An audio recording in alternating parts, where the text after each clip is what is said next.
não é mais uma mega produção da Century Fox. É uma produção da equipe de Frente com o Enem. E venha conosco, porque eu, professor Cacildo de Ciências Humanas, junto com toda a equipe do SESI Escola, iremos apresentar para você a Primeira e a Segunda Guerra Mundial. Venha conosco, vinheta na tela.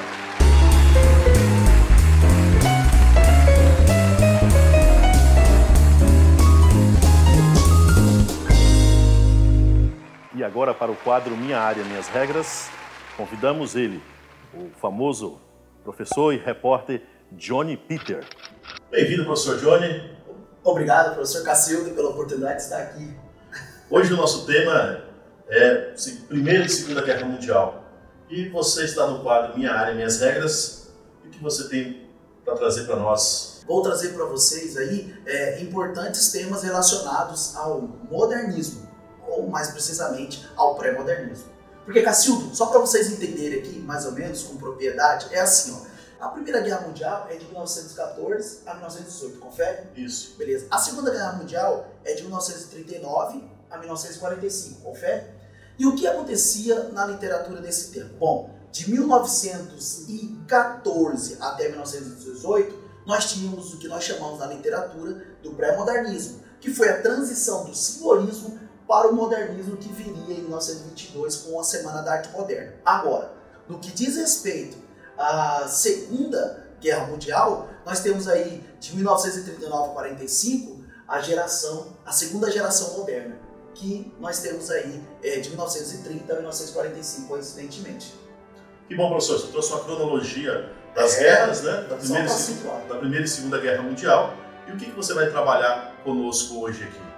Bom, hoje eu vou focar um pouquinho mais no pré-modernismo, tá? Que é de 1902 a 1922. São 20 anos onde o homem o homem brasileiro tentou buscar aí uma identidade nacional. O que os grandes escritores queriam? Se desvincular do passado e se desvincular das teorias, das ideias de outros países, como por exemplo o simbolista, que nós tínhamos aí uma pegada, uma estética que não era típica do Brasil. Então, o que nós tínhamos? A construção de uma identidade nacional. E para que isso acontecesse, vou trazer aqui para vocês Lima Barreto com o seu livro Triste Fim de Policarpo Quaresma, onde nós temos uma personagem extremamente nacionalista, que simplesmente se recusa a usar uma linguagem de outro país e até mesmo culinária de outro país. Era um cara extremamente patriota. Aliás, patriota ao extremo.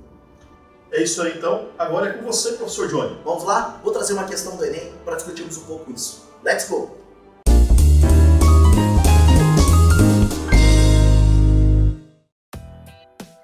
Voltamos então, pessoal, desta vez falando um pouquinho mais sobre o pré-modernismo, que foi de 1902 a 1922, onde houve a Semana da Arte Moderna e ali começou-se, portanto, o modernismo. Lembrando que seus principais representantes são Lima Barreto, Graça Aranha, Monteiro Lobato, o criador de Emília, o criador do Saci, Narizinho, criador também de Urupês, Cidades Mortas, que são livros escritos para adultos, tá bom? Ele não se baseou apenas em literatura infantil. Mas não vamos falar dele não, vamos falar sobre Lima Barreto, o cara que escreveu um livro chamado O Triste Fim de Policarpo Quaresma. Vamos ver uma questão onde o pré-modernismo foi contemplado aí no Enem, vamos lá?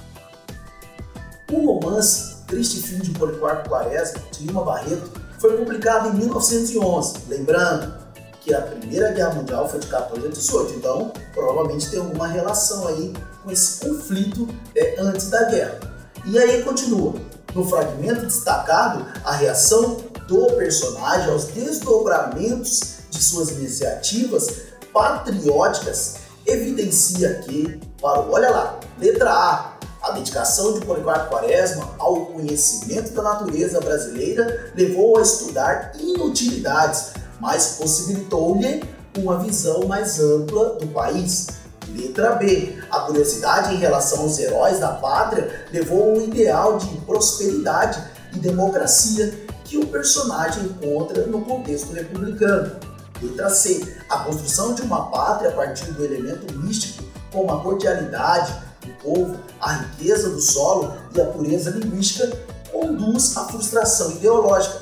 Letra D. A prospensão do brasileiro no riso, ao escárnio, justificativa, a reação da decepção e desistência de Policarpo Quaresma, que prefere resguardar-se em seu gabinete. Ou letra E, a certeza de fertilidade da terra e da produção agrícola.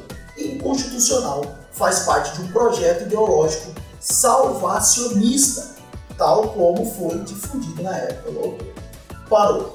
Galera, olha, só de nós sabermos, nós conhecermos, um pouquinho sobre as ideias deste movimento, nós já temos mais ou menos uma ideia de quais questões seriam, ou melhor, quais alternativas seriam e quais alternativas não seriam. Mas agora vamos ao texto. Desde 18 anos que o tal patriotismo lhe absorvia, e por ele fizera a tolice de estudar inutilidades. Que lhe importavam os rios? Eram grandes? Pois que fossem, em que lhes contribuiria para a felicidade saber o nome dos heróis do Brasil?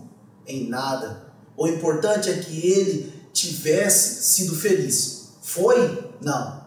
Lembrou-se das coisas do Tupi, do Fork Law, das suas tentativas agrícolas. Restava disso tudo em sua alma uma satisfação? Nenhuma, nenhuma.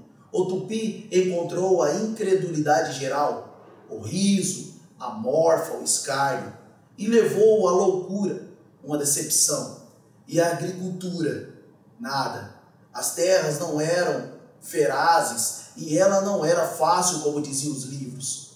Outra decepção. E quando o seu patriotismo se fizera combatente, o que achara? Decepções. Onde estava a doçura da nossa gente? Pois ele não a viu combater como feras, pois não havia matar prisioneiros, inúmeros. Outra decepção. A sua vida era uma decepção, uma série, melhor, um encadeamento de decepções. A pátria que fizera ter em mito um fantasma criado por ele no silêncio de seu gabinete. Bom, galera, nós vimos aí que é um livro retirado do domínio público, do próprio Lima Barreto. Então vejamos o seguinte, olha lá, o enunciado pede para eu entender esses desdobramentos do patriotismo. Esse patriotismo está relacionado a quê? Bom, aí eu paro e penso, bom, o pré-modernismo está relacionado à construção de uma identidade nacional sem viés ideológicos de qualquer outro país.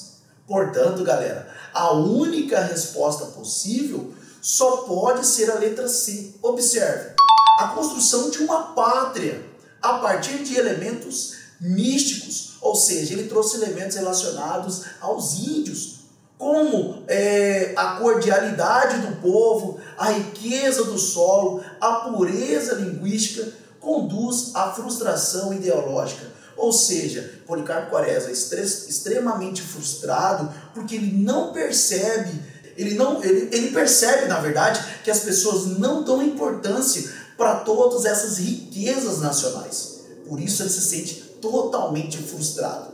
Então ele tenta ali engrandecer o nacional, ele tenta enaltecer o belo que nós temos no Brasil, mas essas ideias, esse enaltecimento não é de todos. Então isso causa decepção no personagem, tá bom? Vou ficando por aqui. Lembrando, galera, primeira e geração moderna normalmente contemplam as questões do Enem, tá bom? Vou chamar agora o professor Cacildo para continuar. Até mais. É isso aí, pessoal. Agradecemos a presença do professor Johnny. Obrigado. Que trouxe uma participação maravilhosa aqui. E falando de questão de patriotismo, de questões ideológicas, inclusive que levaram à Primeira Guerra Mundial, o nacionalismo, e ele trouxe aqui o Policarpo Quaresma. Muito bom, professor, muito obrigado. Agradecemos a sua participação. Obrigado. Lembrando, Cacildo, que o patriotismo é sempre importante, mas nós não podemos ser xenofóbicos, né? E odiar outros povos. Aí isso aí é um erro e pode levar a guerras, como por exemplo a Segunda Guerra Mundial, no caso do... Vamos dar uma organizada, voltamos já? Valeu! Chama a vinheta.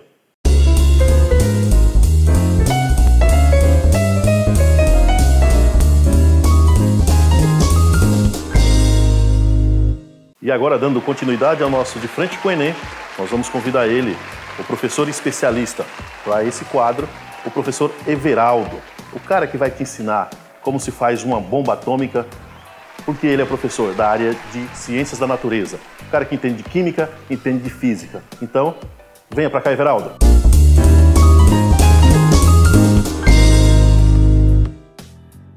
Aqui agora no nosso talk show de Frente com o Enem, estamos com ele, o lindo professor Everaldo, professor do SESI Escola, que vai falar um pouquinho hoje sobre a área de natureza com o nosso assunto, que é Primeira e Segunda Guerra Mundial. Tudo bem, professor Everaldo? Tudo bem, mas antes eu quero deixar bem claro, que essa questão de beleza não sou eu quem fala. Eu apenas confirmo que as outras pessoas falam, certo? E quem sou eu para ficar desmentindo o que as outras pessoas estão dizendo, né?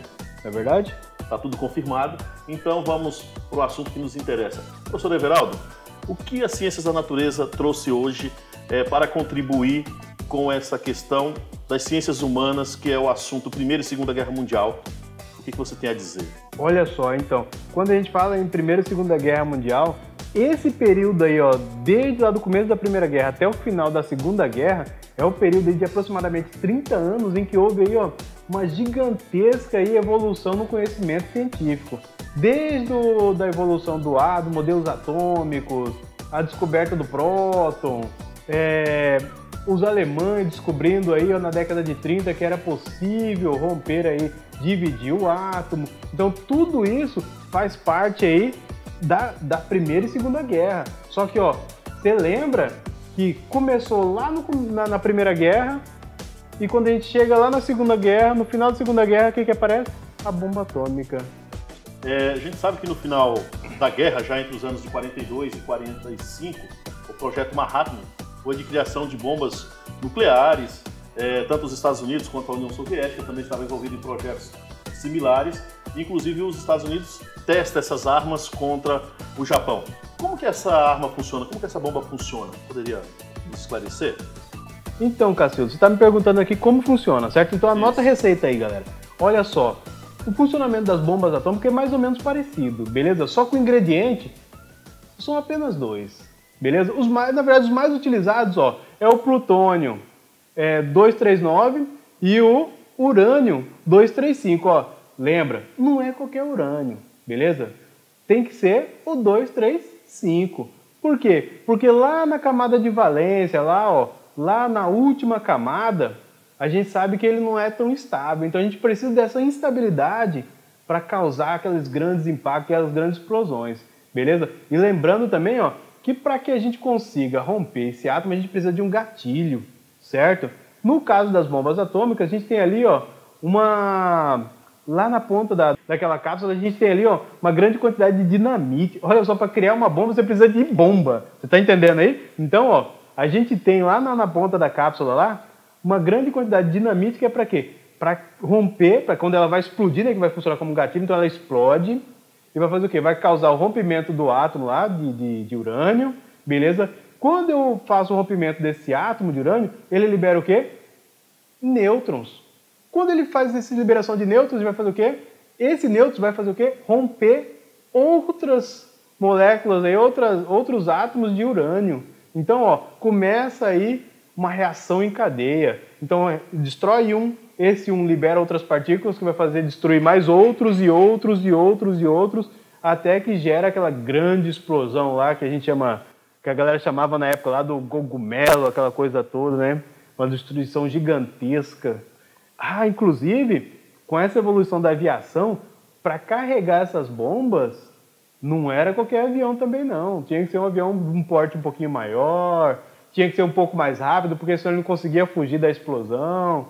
Tudo isso tinha que estar tudo ali sincronizado, porque a explosão é uma explosão gigantesca, né? Detalhe, galera.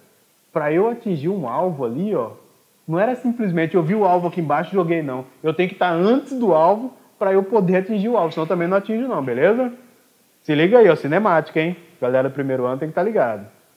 Olha só que bacana, né? E os russos foram os primeiros a criar, né, esse gatilho nuclear, né, lançado lá em 1954, né, já durante o período da Guerra Fria. Inclusive, né, recentemente mostraram aí algumas armas, né, a Kizar, que eles usaram lá, que é uma bomba que poderia ser muito mais potente do que aquela que foi usada pelos Estados Unidos no Japão, né? Isso, que é a bomba de nêutrons lá, né? Que é uma bomba violentíssima, cerca de 6.000 vezes mais potente que a bomba nuclear, cara. Você imagina. Então, nada escapa isso aí. Uma bomba daquela destrói mais que uma cidade inteira, cara. É violentíssima mesmo. Ah, lembrando também, ó, que na época da construção da bomba atômica, desse estudo todo, Einstein, que fazia parte lá da Alemanha nazista, não que ele fosse nazista, mas ele estava por um fio para perder a cabeça também, ele foi acusado por outros cientistas de estar encabeçando aí esse projeto da bomba atômica, porque ele era um dos figurões, dos cientistas figurões da época. Só que, para provar até que ele não tinha nada a ver com isso aí, ele escreveu uma carta lá pro presidente americano, explicando o que estava acontecendo e tal. E, na verdade, ele estava ali mais atrapalhando do que ajudando, que era porque ele não queria que aquela bomba existisse, ele não queria que aquilo acontecesse. Olha o que aconteceu. Escreveu para os americanos para avisar do perigo. O que os americanos fizeram? Criaram o perigo. E usaram, né? E usaram, que é pior, né? Pessoal, então isso que o professor Everaldo está falando hoje aqui foi o nosso quadro Falando com o Especialista. Um enorme prazer falar com o professor Everaldo. Esse lindo que está aqui hoje. Tem muito mais coisa para falar, mas vai ficar para um outro momento. Muito obrigado, professor Everaldo. Eu que agradeço o convite aí. E obrigado pelo lindo. Quer dizer, obrigado não, que eu já estou acostumado com esse tipo de coisa, mas valeu, galera. E até a próxima aí, né? É isso aí. Então, chama a vinheta.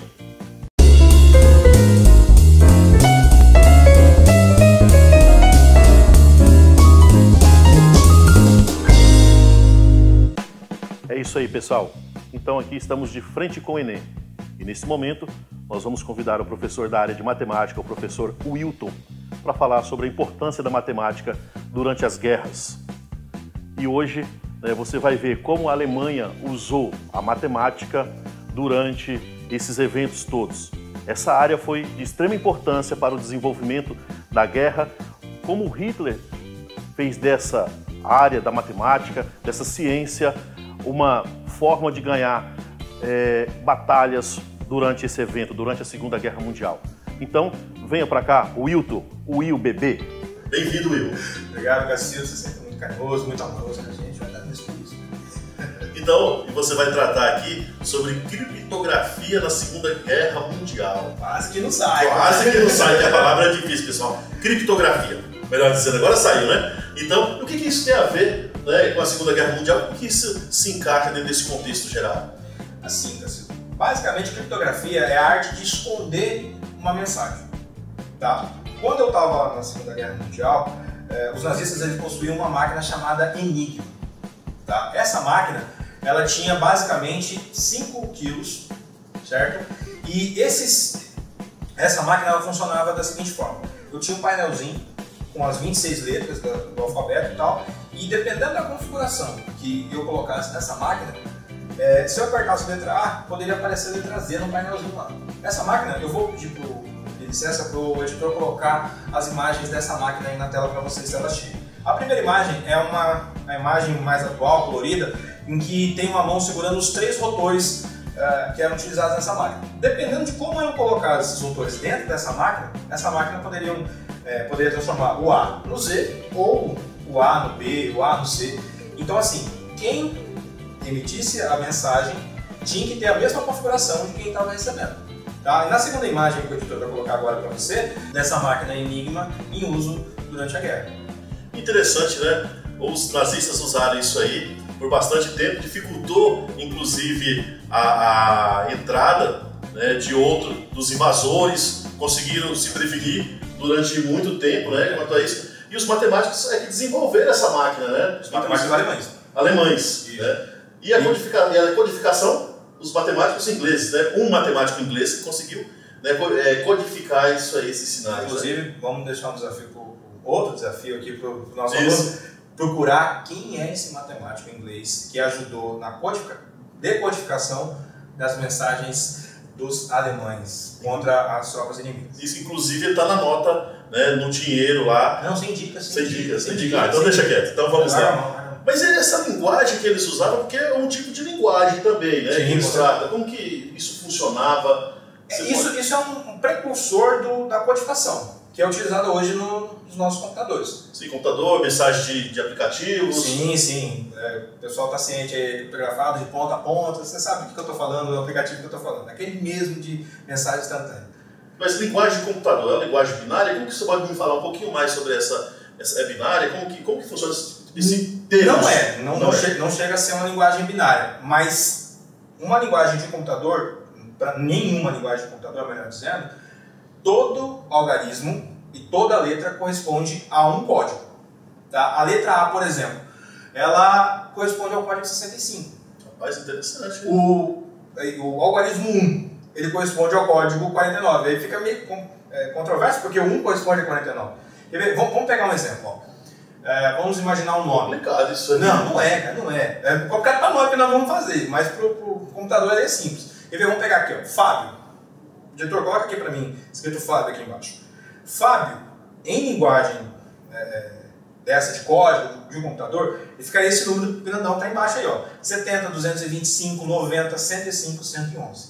Isso é a linguagem de computador. Agora, a linguagem binária que você falou, se eu fosse transformar esse número em linguagem, esse número que está aqui embaixo, em linguagem binária, ficaria esse número grandão aqui, ó.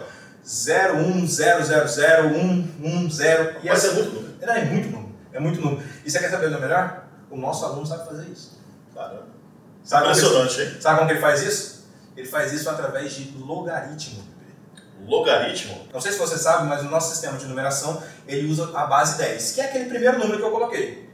O sistema binário, como o próprio nome diz, ele usa base 2, apenas dois números, 0 e 1. Beleza? E, como eu disse, o nosso aluno sabe fazer isso, usando propriedade de logaritmo. Pessoal, então, olha só, bate-papo legal aqui, mas eu vou deixar o professor Will Bebê, como vocês gostam de chamar, né? Aqui no nosso, explicando no quadro agora. Então, é com você, Will. Valeu, bebê. Bora.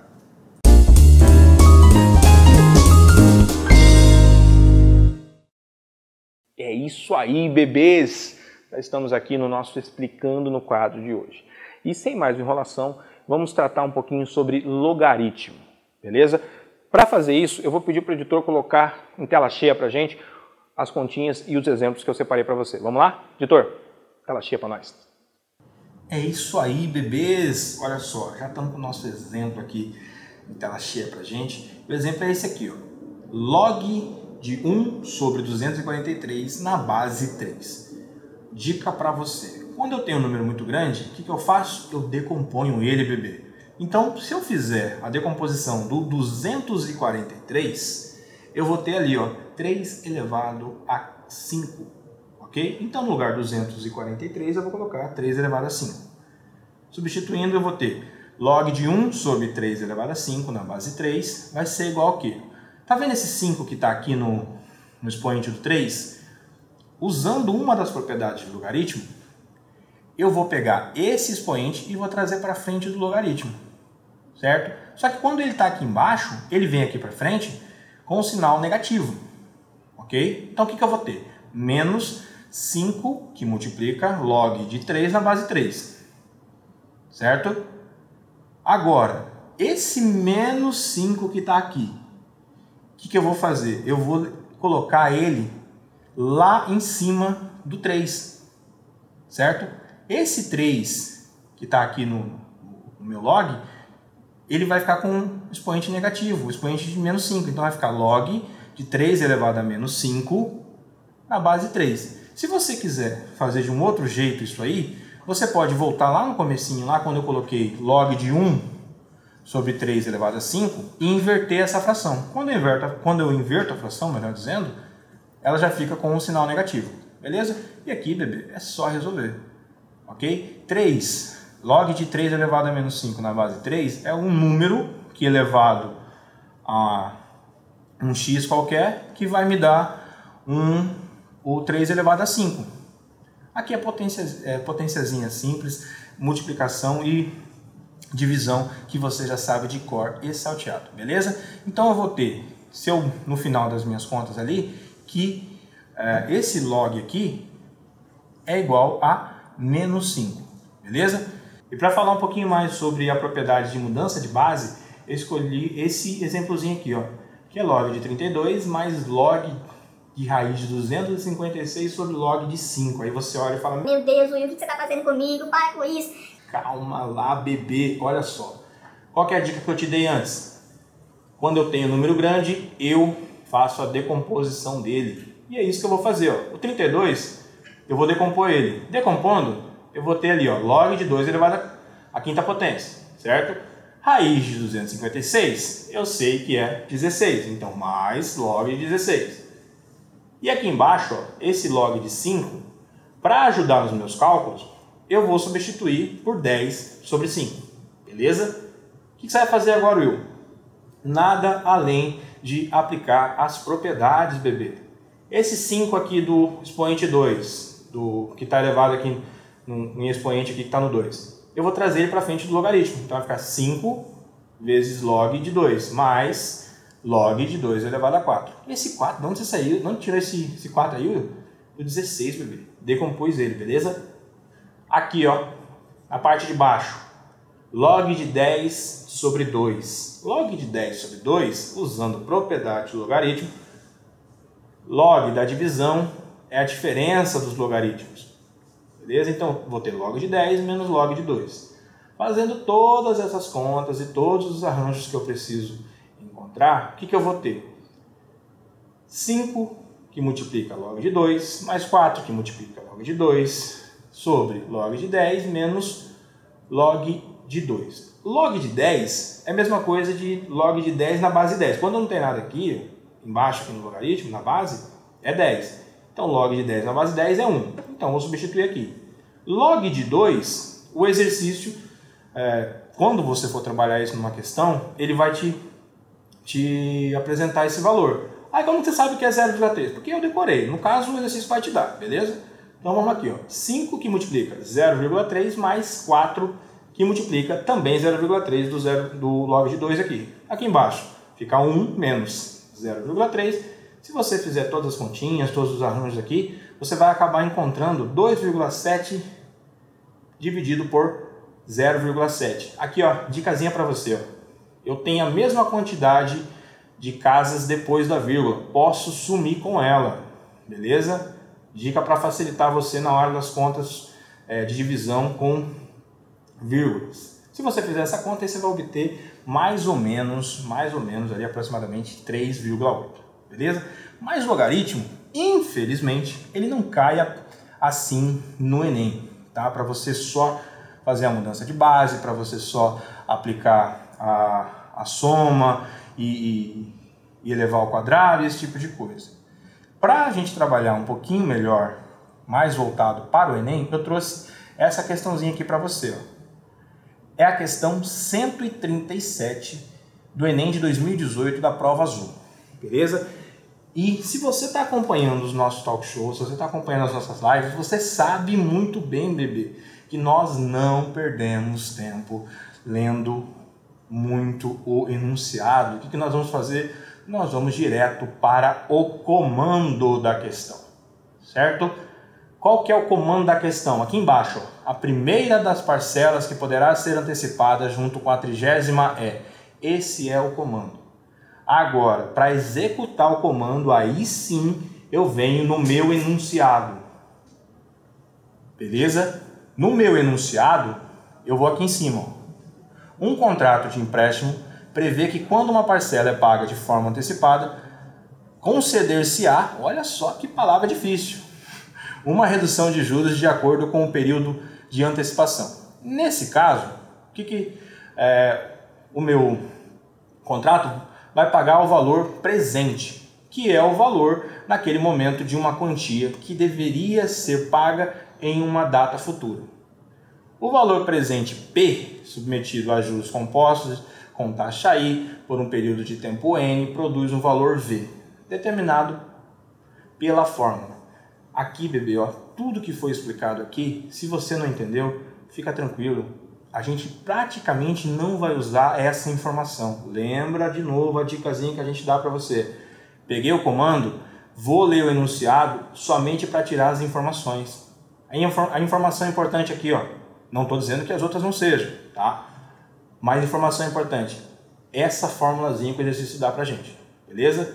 Seguindo, em um contrato de empréstimos com 60 parcelas fixas mensais de R$ 820, há uma taxa de juros de 1,32%, opa, isso aqui é importante, 1,32%, você vai entender daqui a pouquinho, ao mês, junto com a 30ª parcela, será paga antecipadamente uma outra parcela, desde que o desconto seja superior a 25% do valor da parcela. Aí ele dá os dados, mais uma dica para você aqui, ó. Utilize 0,2877 com aproximação para LN de 4/3 e 0,0131 com aproximação para LN de 1,0132, ok? Então vamos lá, já tenho o meu comando e já tenho os meus dados. Você pode estar se perguntando, cara, Will, não estou entendendo nada. Então vamos tentar resolver para ver se fica mais claro para você. Olha só. Primeira coisa que eu tenho que fazer. Eu vou tentar pegar e interpretar a minha questão.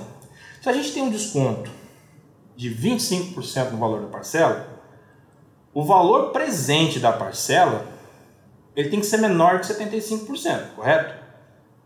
Né? E se é o caso, o que eu tenho que fazer? Se ele tem que ser menor, o exercício está dando um desconto de 25%. Então, o que sobra é justamente o 75%, não é isso? E no caso aqui, ele tem que ser menor que 75%. Mas para facilitar os cálculos aqui, eu não vou usar o menor, eu vou usar apenas a igualdade. Beleza? Então vai ficar assim, vamos tentar escrever para ver se você consegue entender. P igual a 75% de V. Esse 75% de V, eu já vou escrever aqui, 75%. Para quê? Para facilitar os meus cálculos, bebê. Porque daí, ó, eu vou simplificar o 75 e o 100, simplificando por 25 em cima, por 25 embaixo, eu vou ter que P igual a 3/4 de V. Isso aqui é a interpretação da questão sobre o valor do desconto. Beleza? Outra informação que eu falei que era importante lá, a taxa, 1,32%. Então eu vou pegar 1,32 dividir por 100, porque é por cento, certo? Fazendo essa divisão, o que eu vou ter ali? 0,0132. Já começou a clarear algumas coisas aqui. Como assim? Eu não estou conseguindo enxergar. Ah, é? Vamos pegar a fórmula aqui, ó. Presta atenção. Eu não tenho que a minha fórmula é igual a V igual a P, que multiplica 1 mais I elevado a N, certo? Só que eu sei que o meu P, que a gente já determinou ali em cima, ele é 3/4 de V. Então eu vou substituir 3/4 de V. E no caso ali, a minha taxa, que é o I, quando eu fiz ali em cima a conta aqui anterior, ele vai ficar 0,0132. Então aqui dentro do parênteses vai ficar 1 mais 0,0132 elevado a N. Will, não está me ajudando. Ah não, então vamos lá. Olha aqui, ó, eu não tenho V de um lado, V do outro. Posso simplificar o V. Os dois V's no caso. Vai ter o quê? Ó? 1, vai sobrar 1 de um lado. E esse outro V também vai se tornar 1. Porque eu vou dividir por V aqui e dividir por V aqui. Só que olha aqui, ó, tá vendo esse 3/4 que está aqui? Eu vou passar ele para o outro lado. Mas quando eu passo uma fração inteira para o outro lado, o que eu tenho que fazer? Ó, dica para você. Eu vou inverter a minha fração. Ah, entendi. Olha só. Passei esse 3/4 para o outro lado e ficou 4/3. Então ficou 4/3 igual a, entre parênteses, 1 mais I elevado a N. Esse I aqui é o 0,0132. Não esqueça disso, tá? Por que você deixou o I? Você deixou o I aqui, Will? Só para facilitar na hora de enxergar, beleza? Então o que eu vou fazer? Ó? Eu vou aplicar LN dos dois lados. O que é LN? Você está falando LN, mas você estava falando de logaritmo agorinha. O que é isso? LN é um logaritmo na base E, tá? Que a gente chama de logaritmo natural. Beleza? Aplicando o logaritmo nos dois lados da minha equação, o que eu vou ter? LN de 4/3 igual a LN, entre parênteses, 1 mais I elevado a N. Esse 1 mais I, se eu somar, substituir o I por o 0,0132 e somar, eu vou ter exatamente o LN de 1,0132. 0,132, que é o que o exercício lá no começo estava me dando como dado. E se eu olhar aqui também, ó, eu tenho o ln de 4/3, que o exercício também já me dava uma aproximação lá no começo, na parte dos dados lá no fim da questão.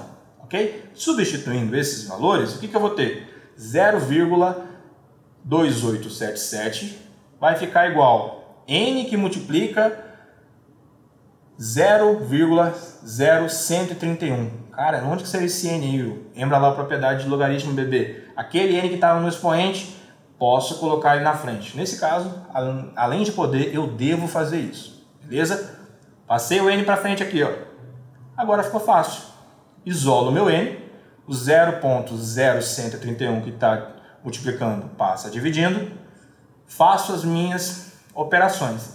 Pô, Will, mas aí você complicou, cara, porque já estava bugado agora que não estou entendendo mesmo, porque é divisão com vírgula. Mas lembra que eu falei lá no comecinho?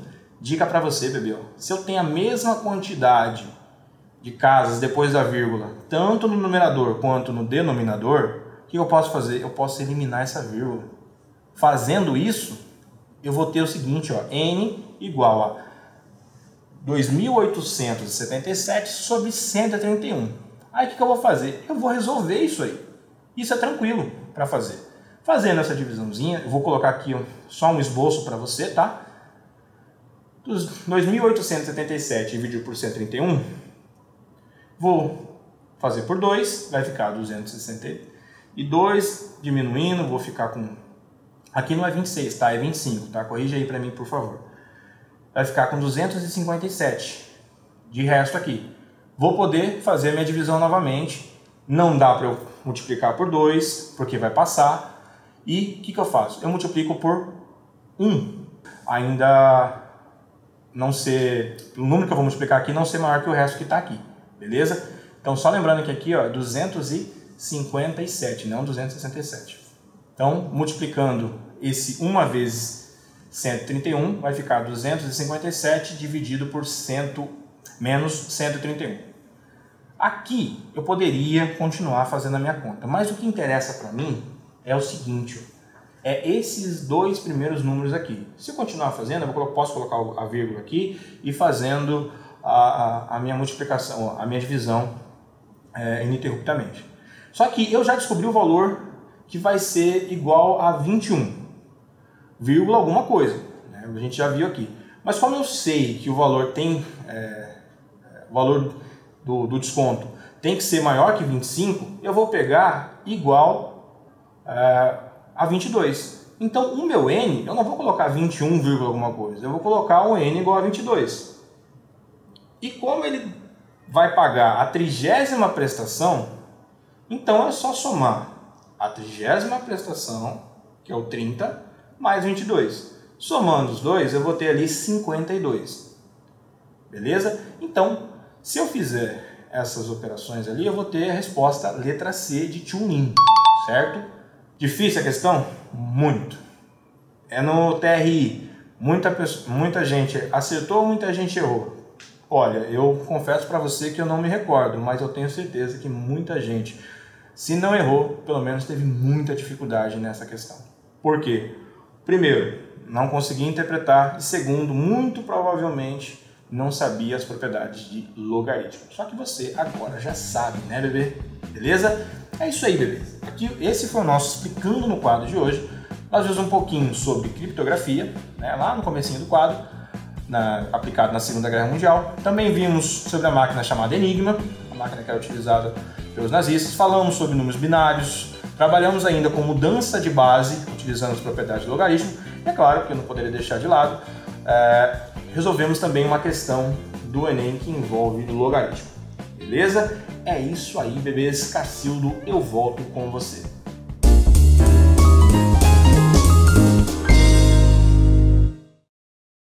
Dando continuidade ao nosso talk show de Frente com o Enem, damos uma parada sobre o assunto Segunda Guerra Mundial e vamos para as previsões de conteúdos. Conteúdos de história, de geografia, de sociologia e de filosofia. Os conteúdos de história. O primeiro conteúdo que mais cai no Enem é Segunda Guerra Mundial. O segundo conteúdo é o Segundo Reinado, História do Brasil. O terceiro conteúdo, Governo pós-militares, a partir de 1985. O quarto lugar vem com a Era Vargas, você pode ver aqui. E o quinto lugar, a República Velha, que vai de 1889 a 1930. Vamos lá agora para o conteúdo de Geografia. E os conteúdos de Geografia que mais caem no Enem é questões ambientais, inclusive temas que já foi trabalhado aqui no Talk Show. Você pode conferir lá nas edições anteriores. O segundo colocado em Geografia é Climatologia, você pode ver aqui. O terceiro, Urbanização. O quarto, Globalização, assunto bastante atual. E o quinto colocado em Geografia é Cartografia, trabalhar com mapas. Vamos para Filosofia então? Os conteúdos de Filosofia que mais caem, Aristóteles e as escolas helenísticas. É o assunto que mais cai em Filosofia no Enem. O segundo colocado é o Racionalismo Moderno. Lembra lá do Foucault, pessoal. O terceiro colocado é a Escola Sofística, Sócrates e Platão, Filosofia Antiga. E o quarto lugar, Filosofia Contemporânea. Já o quinto, Escola de Frankfurt, que fala muito com a Sociologia, que nós vamos apresentar agora, aqui na sua tela. Sociologia, o conteúdo que mais cai é Sociologia Contemporânea. Em segundo lugar vem Cidadania. Em terceiro, Cultura e Educação. O quarto lugar, Capitalismo. E o quinto, Economia e Sociedade. Vocês podem observar que são assuntos todos relacionados. Se você entender um, você vai conseguir entender os demais. Então, fica a dica também aí nas nossas previsões de conteúdos. Valeu?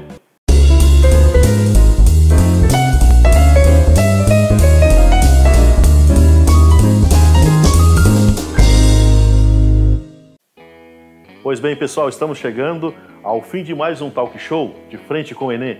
E o tema hoje, só para lembrar, foi Primeira e Segunda Guerra Mundial. E também chegou a hora do grande desafio. E o desafio de hoje vai ser em forma Você Sabia? Vamos apresentar algumas imagens para você que já caíram no Enem e que pode estar presente nos próximos Enem. Vem conosco? Roda a vinheta.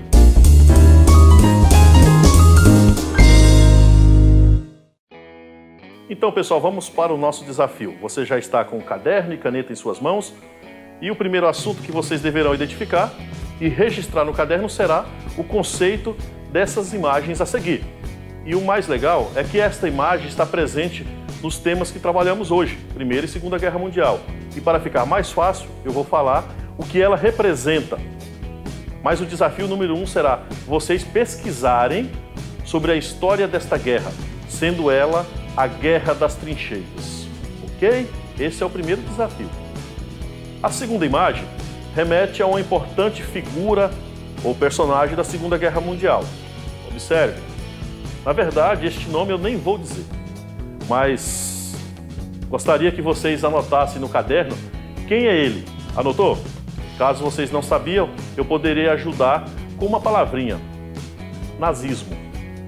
E o desafio de vocês com esta imagem é explicar como ocorreu o nazismo, o que foi o seu envolvimento com a guerra. E para finalizar, observem essa imagem. Ela é do período da Segunda Guerra Mundial. Nela está representado os mascotes dos países Estados Unidos e União Soviética, e cada um deles com um míssil em suas mãos. O desafio é bastante óbvio. Vocês deverão explicar o que está acontecendo nesta imagem. Qual é o real sentido desta representação, onde Estados Unidos está representando com o míssil e a União Soviética também com o míssil? O que significa tudo isso? Esse é o desafio da semana. É isso aí, pessoal. Então chegamos ao fim de mais um Talk Show. Eu me despeço por aqui, eu, professor Cacildo. Hoje representei a área de Ciências Humanas nesse documentário. Espero ter trazido bastante informações para vocês aí em casa. Acompanhe as nossas lives todas as quintas-feiras, os nossos vídeos no YouTube, no canal do SESI Escola, todas as terças. Um grande abraço e até a próxima. Tchau, tchau.